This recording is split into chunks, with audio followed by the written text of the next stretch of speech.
Okay, so I'm back with Moon, the subconscious mind through the houses, Moon in the third house, communicating feelings. You know what? The interesting thing about Moon in the third house, like they really, there's a lot that they know. There's a lot of information that they have that, could really be of high importance to them. But a lot of times they don't really share it. I don't know. Maybe it's because it's so much information, it's hard to really sift through, what should be brought out, what should not be communicated, what should be communicated. And there's also this aspect to Moon in third house to where a lot of it has to do with knowing something, right? On one level, because when we're dealing with the third house, we're dealing with the higher mind, definitely the mind. And the reason why I say the higher mind is because the third house is like a portal that brings in information, downloads information, has access to information that hasn't even been noticed or understood, manifested, structured by others that's here, by other people, other everyday people. And Moon in the third house can be like, that Moon is going to act like the antenna and making it rather receptive and sensitive to forms of information from the universe, from higher levels, higher dimensions, higher life forms. So it's going to be a lot that Moon in the third house knows, but they don't present, or people that don't know that they know. Now, subconsciously, you see these people, they're communicating in everyday life, but it's so much more that's going on behind the surface for them. And sometimes it can become so overwhelming that they just suppress, they learn to suppress information. They may suppress logical information or withhold it and act out in a very emotional way to where people don't understand them. People don't understand their frustrations. People don't understand the language that they're speaking because of the way that they're projecting it or the things that they're saying, how they're communicating it. Like, there's a lot of wanting to say certain things, but feeling like they shouldn't or they can't.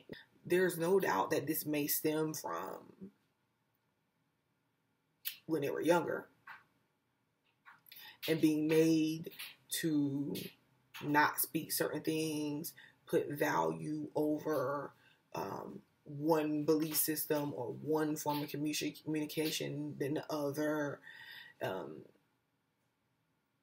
or people not just believe what they say. Like, people could have just told them that they were liars because they had different or new information or things that people didn't understand. And sometimes they don't really speak up when they need to.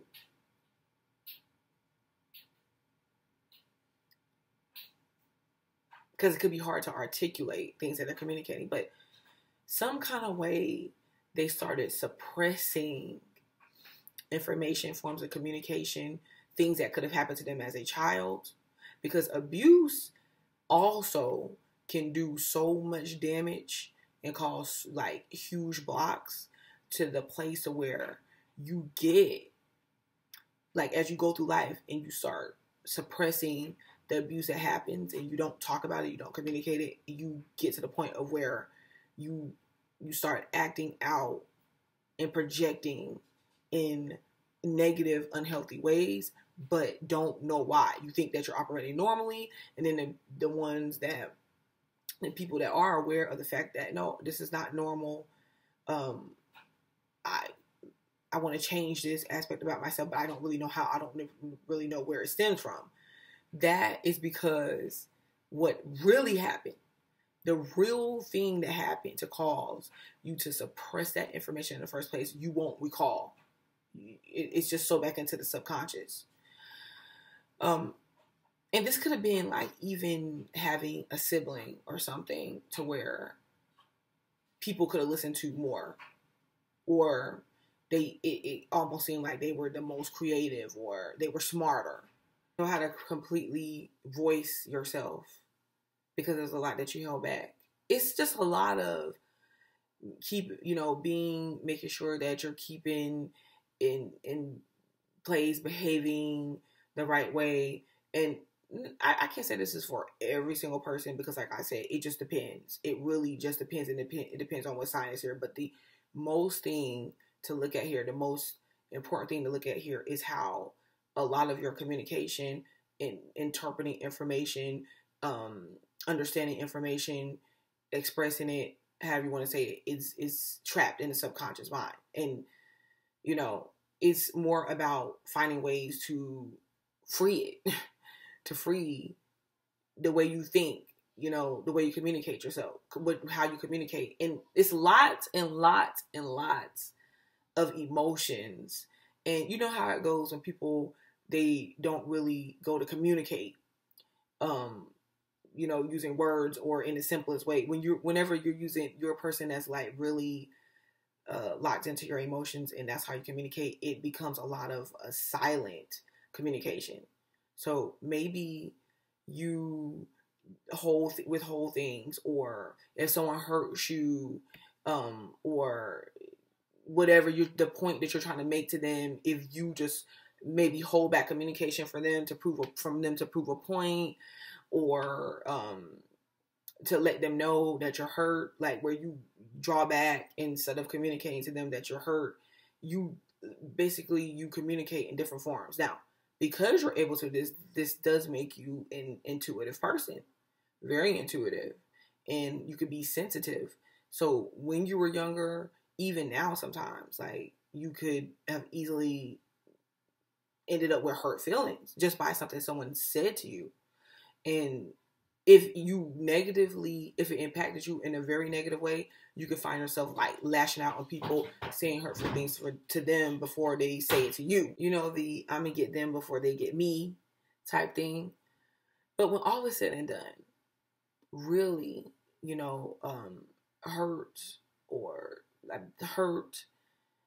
pain, things that's miscommunicated, with you guys, for some reason, there's always this feeling of not saying enough, or saying something too late, or the way that it's said, depending on the sign that's here. But when all is said and done, we're dealing with communication, the thought processes, a lot of intuitiveness here, and creativity.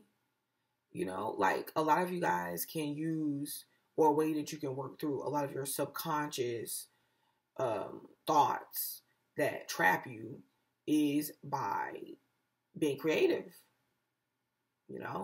And a lot of you guys can use pain, or where you were hurt, or where you feel like you were rejected, where you felt like you didn't have the power, and you can use a creative outlet that you have to express it.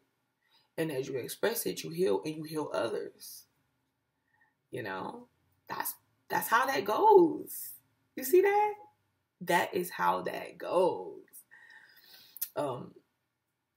So remember that, because when you do speak and you do channel your subconscious thoughts, this is definitely the placement of the subconscious thoughts here in the third house. But when you do channel them and you bring those hidden emotions up, you can be very creative. Like, even after you finished a project or some work or something you spoken or said or learned, when you shared information, you could leave people trying to wonder, like, or asking, how did you say that? How did you do that? How did you know that? And many of you probably like, I don't know. Like, it just came up. It was something that was there. It just came up. So it's very important for you to tap into the subconscious in the places that you feel to go, what you feel to heal, what you feel to present, communicate, to do so. And you do so by actually communicating your feelings. You can do it in different ways. Like I told you, you can get creative with it, but That's how you clear your subconscious mind. It doesn't matter what you were told when you were younger, what you believed.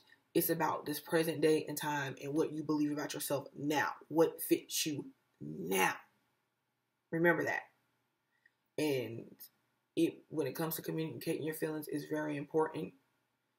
It's time for you to be heard. And you got to believe that.